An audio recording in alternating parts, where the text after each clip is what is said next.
Hola y bienvenidos a un nuevo video. En esta sesión vamos a platicar sobre el tema de la notación Big O.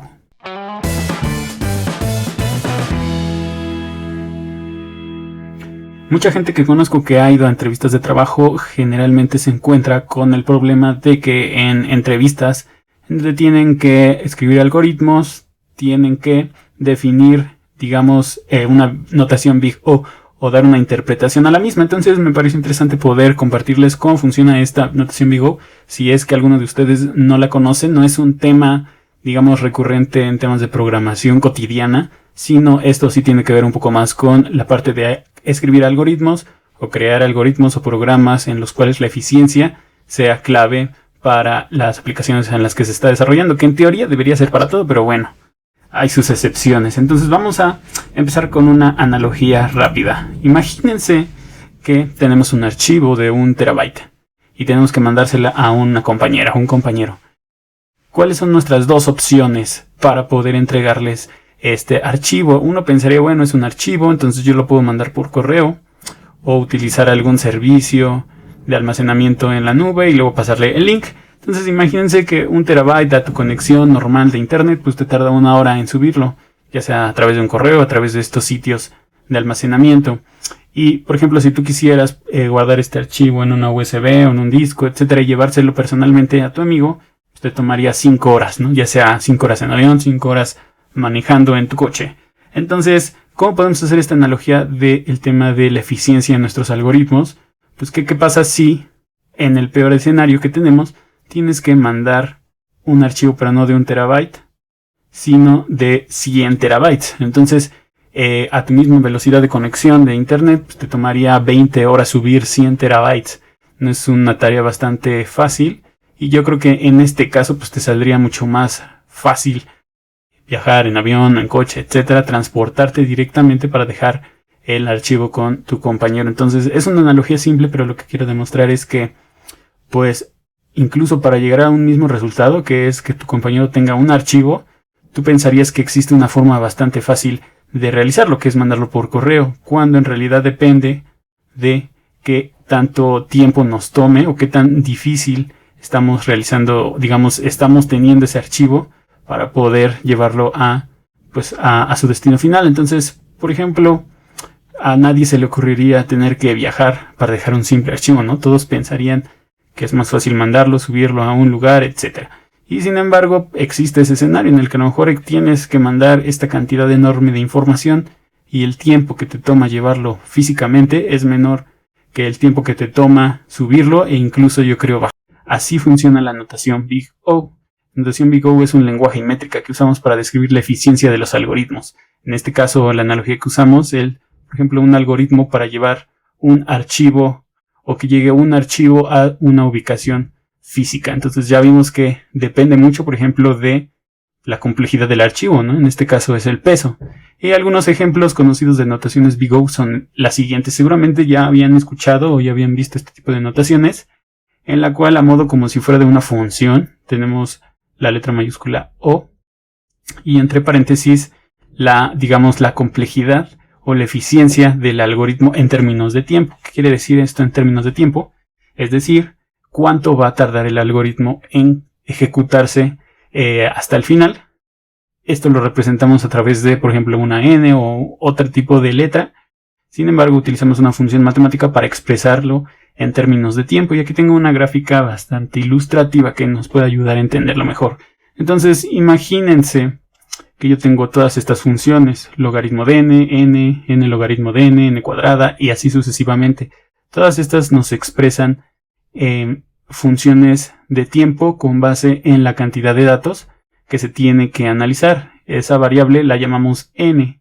Entonces, imagínense, para el tema de un logaritmo n, un algoritmo que tarda en completarse el logaritmo de n, quiere decir que es un algoritmo que no tiende a crecer en el tiempo, es decir, no tiende a que si tú le ingresas más información va a tomar más tiempo en completarse. Podemos verlo en la línea moradita, que es la que está hasta abajo, en donde pues a medida que crece el input o la cantidad de datos, pues el tiempo no incrementa de forma exponencial. Después, por ejemplo, tenemos una función lineal que es n, o podríamos decir f de x, en donde pues a medida que tú ingresas más datos, hay un tiempo que se le va agregando de forma lineal, pero eso no quiere decir que necesariamente a un número determinado de datos el tiempo va a incrementar de forma más rápida, ¿no? Entonces es una función lineal. Esto depende de cuántos datos tengas con el tiempo que se vaya a tardar. Sin embargo, ya las siguientes funciones, como lo ven, empiezan a tener un giro exponencial. ¿Qué quiere decir exponencial? Que a mayor cantidad de datos o de inputs, el tiempo va a incrementarse o se va a duplicar 2 o 3 veces más. Entonces, ¿esto qué quiere decir?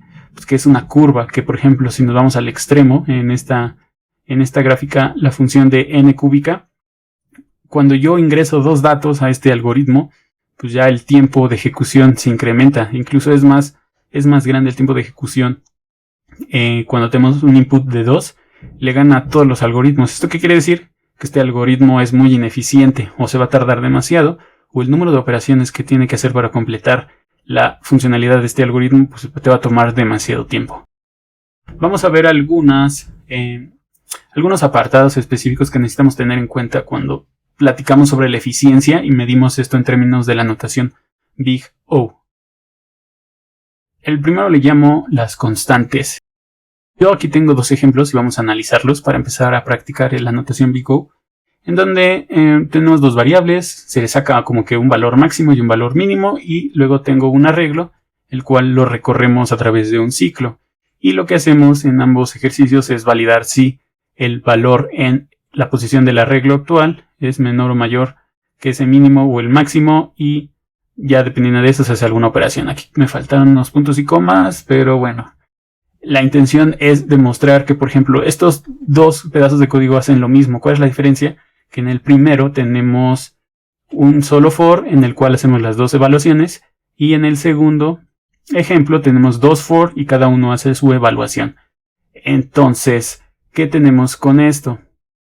1. ¿Cómo podríamos decir entonces qué es la eficiencia de este algoritmo? Incluso si tratamos de ver que son 2 ejercicios parecidos, es decir, no le agregamos nada de complejidad, podríamos decir que en el primero la eficiencia es Big O n.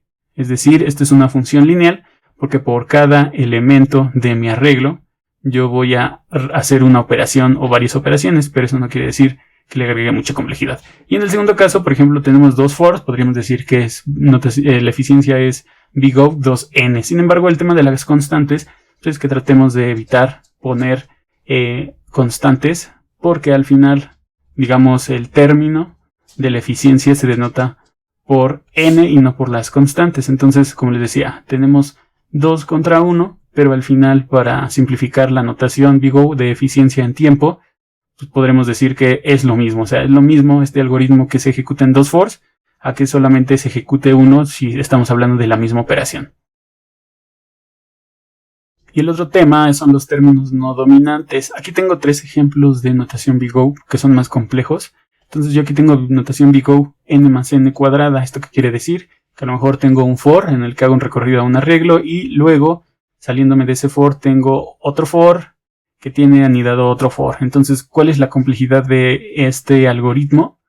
Podríamos decir que es n más n cuadrada, sin embargo no es correcto decirlo. Bueno, no que no sea correcto, sino no es tan recomendable. Entonces, los términos no dominantes nunca se van a especificar cuando tenemos más de uno. Siempre vamos a dejar el término que sea más dominante, o en este caso el worst case, o el peor caso. Entonces, de la n y n cuadrada podremos decir que el término más complejo o el que va a tomar más tiempo es n cuadrada, porque esto es una función exponencial a una lineal. Entonces podemos decir que si lo simplificamos podemos decir que esto es Big O n cuadrada. En el segundo tenemos un n más logaritmo natural de n. Entonces aquí ¿cuál gana?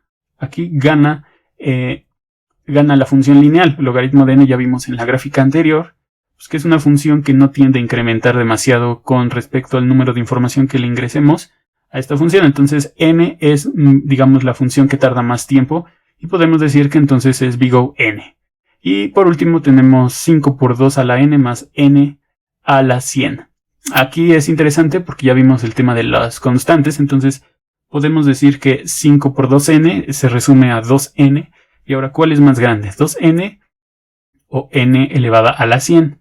Aquí podemos decir que, por ejemplo, ese 100 es una constante. Es decir, si yo ingreso 3000 datos, voy a tener 2 a la 3000 más 3000 a la 100. Entonces va a llegar a un punto en el que 2 a la n va a crecer mucho más rápido que n a la 100. Por lo tanto, yo puedo decir que 2n es mi término dominante y n a la 100, al tener un valor exponencial constante, pues es el no dominante. Entonces, al final esto se resume en big O 2n. Ahora, esto como empezamos a mapearlo un poco más, vamos a ir con los algoritmos multiparte. Este es otro tema interesante para medir la eficiencia de un algoritmo. En este caso tenemos dos fors del lado izquierdo y en el segundo tenemos un for anidado dentro de otro. Entonces, ¿cómo vamos a trabajar? Lo primero que necesitamos es ver cómo medimos la eficiencia. Entonces, para eso vamos a seleccionar, por ejemplo, el primer for. Vamos a analizarlo. Este es un for simple. No hace gran cosa más que imprimir el valor de la posición en arreglo A. Entonces podríamos decir que esto es un big O n. Después tenemos el segundo for, pero fíjense que hace exactamente lo mismo. Entonces podríamos especificar que esto es un big O 2n, que es igual a n. La respuesta es que tenemos que fijarnos en qué estamos haciendo este tipo de operaciones. En este caso hay dos arreglos diferentes, entonces no podríamos decir que es big O 2n o n más n. Lo que tendríamos que decir es que es big O a más b. ¿Por qué? Pues porque nos está haciendo la misma operación sobre el mismo arreglo, sobre el mismo input, si no son dos arreglos diferentes. Entonces no podemos juntar esa notación como n más n o 2n o n, sino es a más b. O podría ser n más a, etc. Y en el segundo ejemplo tenemos este for, el cual engloba un for interno o anida un for. Y de la misma forma, si nos fijamos a qué le estamos haciendo este for, tenemos dos arreglos que son diferentes. Si tuviéramos un arreglo A y luego dentro de ese for estuviéramos haciendo el for con otro arreglo A, podríamos decir que es n por n o n cuadrada. Sin embargo, aquí tenemos que decir que es big O A por B o AB, porque son dos arreglos diferentes. Entonces son algoritmos multiparte.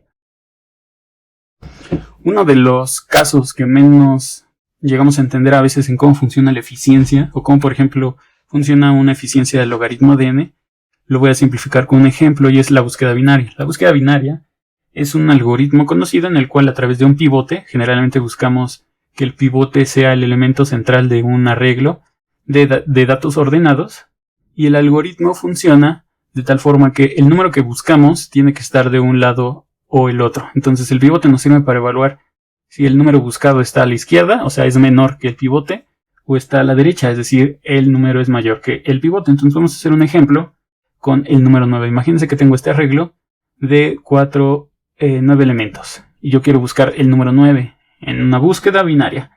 Entonces lo primero que voy a hacer es poner el pivote en el número central o en la posición central, que es el 11, y después voy a empezar a evaluar. Si 9 es menor que ese 11, entonces automáticamente descarto la parte derecha de mi arreglo. Entonces solamente voy a empezar a buscar en la siguiente iteración a partir del 1 al 9. Esto es que la siguiente búsqueda, si estuviéramos tratando con un for, ya no va a ser desde la posición 0 hasta la posición 8, sino ya nos va a ser de la posición 0 a la posición 3. Entonces estamos recortando a la mitad la búsqueda. ¿Esto cómo impacta en el tiempo? Pues que si lo graficamos, eventualmente, en vez de que sea una línea recta, va a ser una pequeña curva que va decreciendo con el tiempo, y a eso le llamamos logaritmo de n. Entonces volvemos a aplicar el mismo principio de la búsqueda binaria. Vamos a poner un pivote y voy a evaluar mi número 9 si es menor o mayor que ese pivote. En este caso va a ser mayor, entonces puedo descartar automáticamente la parte izquierda de mi arreglo. Y como ven, en la siguiente iteración, mi algoritmo ya no va a buscar en 4 elementos, sino solamente en 2. Y así voy a continuar hasta encontrar el número que estaba buscando. Entonces lo podemos ver gráficamente como la búsqueda se va reduciendo de forma, como le decimos, logarítmica. No es que sea lineal, sino que es logarítmica, y eso es como representamos una notación big O logaritmo de n, o una eficiencia de tiempo en términos de logaritmo. El otro tema es la recursividad. ¿Cómo medimos la eficiencia de tiempo en una función que es recursiva? Por ejemplo, aquí tengo el ejemplo de una función de Fibonacci, la cual se manda a llamar a sí mismo para seguir calculando los demás números de Fibonacci del número n que le ingresemos inicialmente. Entonces recuerden, una función recursiva tiene siempre una excepción con la cual podemos salir de esta recursividad, en este caso que n sea menor o igual a 1, y si no, entonces volvemos a llamar a f de n-1 más f de n-1. Entonces, ¿cómo podríamos representar visualmente este algoritmo? Si nosotros empezamos, por ejemplo, con ejecutar el Fibonacci de 4, este algoritmo lo que va a hacer es evaluar si esto es menor o igual a 1, no cumple la condición, entonces va a llamarse a sí misma para f de n-1 más f de n-1. Entonces tenemos otros dos nodos en este pequeño árbol que se está creando, ¿no? Entonces, y así sucesivamente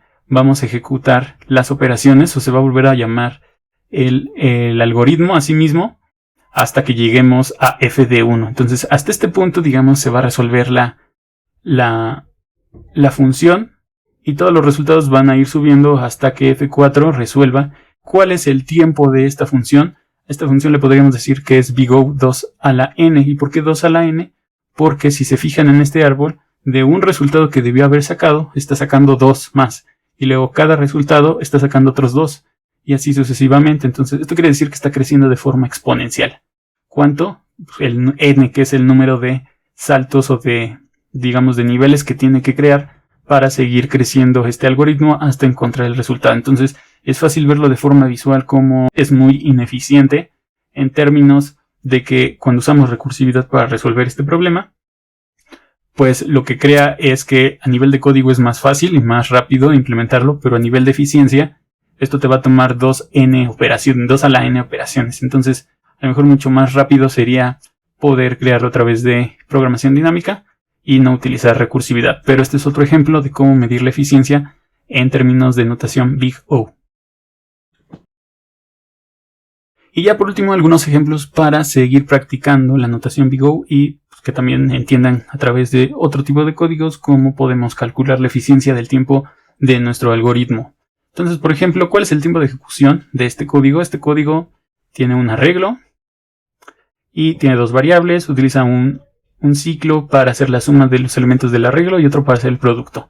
Entonces, si empezamos a contar, tenemos que está un for y otro for. Entonces, recuerden que como estamos aplicando dos ciclos a un mismo arreglo o a un mismo input, serían 2n, pero para simplificarlo decimos que es notación big-O n. El siguiente ejercicio tiene un arreglo bidimensional, quiere decir, tiene dos, es una matriz. Entonces aquí tenemos un for y luego dentro de ese for otro for. Ahora fíjense que seguimos trabajando bajo el mismo arreglo en los dos ciclos, ¿no? Entonces tenemos el mismo arreglo, entonces podríamos decir que esto es notación big-O n por n o n cuadrada. El tercer ejercicio tenemos el mismo ejemplo de los for anidados, vamos a seleccionarlos, pero aquí tenemos algo diferente y es que, por ejemplo, la variable inicial no apunta a 0, sino apunta a i más 1. ¿Esto qué quiere decir?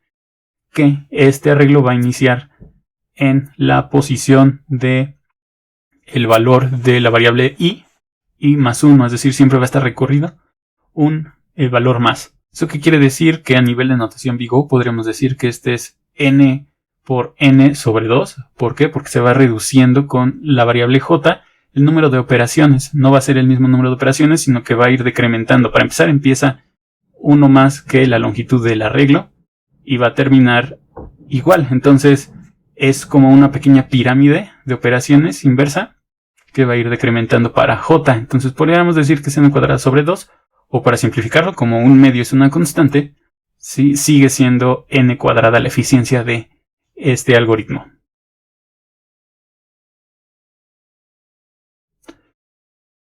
El cuarto ejemplo es igual, un for y otro for anidado, pero ahora vamos a ver que teóricamente tendría que ser n cuadrada. Y la razón es que esto es falso. ¿Por qué? Porque tenemos arreglo A y arreglo B. Entonces recuerden el tema de las multipartes. Entonces nosotros no podríamos decir que esto es n por n, tendríamos que decir que esto es el tiempo de ejecución es big O AB o A por B, porque tenemos dos arreglos y tanto arreglo A como arreglo B están siendo multiplicados en estos ciclos.